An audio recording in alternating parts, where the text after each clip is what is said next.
We begin with the disturbing, violent rhetoric that's surging on the far right about a, quote, civil war. The New York Times reporting talk of civil war ignited by the Mar-a-Lago search is flaring online. That search happened on August 8th, just hours after Trump made the search public. Mentions of civil war on Twitter spiked a whopping 3,000%. The Times says similar spikes happened on Facebook, Reddit, Telegram, Parler, Gab, and Truth Social. And of course, some Trump allies are fanning the flames. At a campaign event for an election denier in Arizona, former Trump official Michael Flynn openly talked about governors declaring war. States' rights.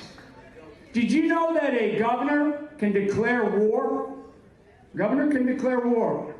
Okay? And we're going to probably see that.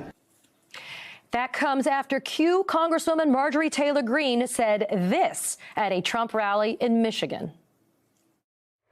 I'm not going to mince words with you all.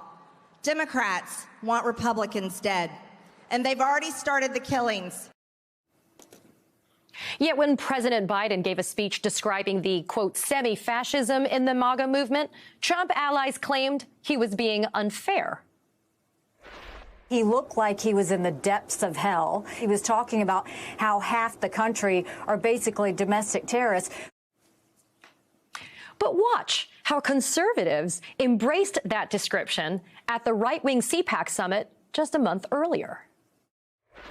Ladies and gentlemen, we are all domestic terrorists. Joining me now is Rick Wilson, Lincoln Project co-founder, and Christina Greer, political science professor with Fordham University. My thanks to both of you for getting our show kicked off. Rick, I'm going to start with you. The GOP saw that violence didn't work out so well for them on January 6th. So why aren't they disavowing this kind of rhetoric? Are there no sane adults left in the room? No, the party that was the Republican Party that I grew up in has completely abandoned any sort of pretense of ideology now, and it is only about the retention of power. They'll get there however they have to. And the promotion of violence and the double standard about violence is one that they, you see every GOP campaign is running ads about crime and the threat of violent crime.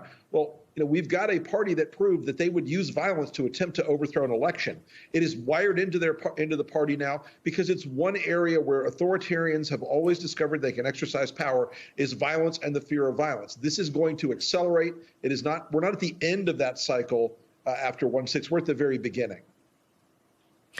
Christina, what worries you the most, putting aside, the obvious threat of violence with this type of language, threats of an impending civil war? To Rick's point, even lab rats, they learn from their mistakes. Is there a valid concern that in something, for example, as small as a local race, a local election, we could see violence? Katie, I think it boils down to your initial question was, are there any sane adults left in the room? The reason why this is so frightening is because it's no longer just a very small, obscure faction of the Republican Party. These are real leaders. These are elected officials. These are members of Congress. This is the former president himself inciting this type of violence. So we can't just say, oh, this is a fringe movement of the Republican Party. It's not really what the party believes. And what's really frightening, Katie, is the silence of so many Republican leaders when we hear this type of rhetoric, when Republican leaders are saying, strap up, get ready, when they're not denouncing people coming in, trying to kidnap Governor Gretchen Whitmer from Michigan, when we see them armed to the teeth all the time. We're not seeing sane Republican leaders condemning this in the most serious ways. And they're just either complicit, they're silent, or they're actually encouraging it, which is really dangerous, just as Rick said, as we get closer to November 2022, and definitely as we get closer to November 2024. And Christina, staying with you, a poll showing that 54% of Republicans, 54%, see a civil war likely in the next decade. Is that why the leaders of the party are just checking out and saying, if the numbers are that high, you know what, we might as well deliver what the popular vote wants? Yeah, I think that's part of it, Katie. I mean, I think so many of them just want to stay in office. They recognize that their primaries are really where all the action is. And so they're looking out for themselves and not country. But this reminds me of LBJ and, my favorite president. And this is a paraphrase of a quote, but he said, if you can convince the poorest white man that he's better than the Negro, then you can pick his pockets all day long. And the Republican Party is trying to convince so many members of their party that, they don't have, because it's the immigrants, it's the Muslims, it's the blacks, it's the Asians, it's all these other groups that are taking from them, which is absolutely not true. They're not telling their constituents that the reason why their homes have been destroyed is because they voted against climate change protections, that they voted against the federal government coming in to protect people who have been destroyed, whose lives have been destroyed by hurricanes. They're not doing any of that. They're saying, your life is bad because Democrats are racist and they hate you. Make this make sense. But somehow they believe if they say it enough, their constituents believe them. And, Rick, election workers are increasing security around polling places before the midterms. Is this the new reality in America now, where we're going to have armed guards for people to go and exercise their right to vote? I think we may end up in that position at some point. There is an increasing movement on the far right to intimidate voters, whether it's on the legal side in the beginning by raising the standards and by eliminating, drop boxes, eliminating early voting, eliminating absentee ballot permissions. And, they're going to end up with, the big MAGA guys from Meal Team 6 strapped up, just standing just outside that line in a lot of polling places to intimidate people. This is going to be part of a portfolio of actions that I believe will become increasingly common on the right. And believe me, when you have people who are from vulnerable communities who see a bunch of tooled up, heavily armed, guys in their cosplay camo outside a polling place, they're going to say, do I really want to get out of the car? Who knows what these guys are going to do? And there was a huge fake panic back during the second Obama election where count them two, Black Panthers were outside a polling place in Pennsylvania, and the far right lost its damn mind for weeks on end on Fox News. You're going to see this iterate out much further. The intimidation part of authoritarianism is always a part of the playbook. Rick, the New York Times notes that some experts think that this rhetoric is more symbolic. They're calling it a cold civil war manifested by intractable polarization and mistrust rather than a hot war with conflict. Is that what we're seeing now? Because I got to be honest with you, it already feels uncomfortably hot to me already. January 6th struck me as a pretty goddamn hot day, despite being in January. This was an example of people who were willing to use violence. And what Stuart Rhodes himself said this week, we should have brought more rifles. These people are ready to go. It doesn't matter that a tiny fraction of them believe this. What matters is that the rest of the Republican establishment doesn't care.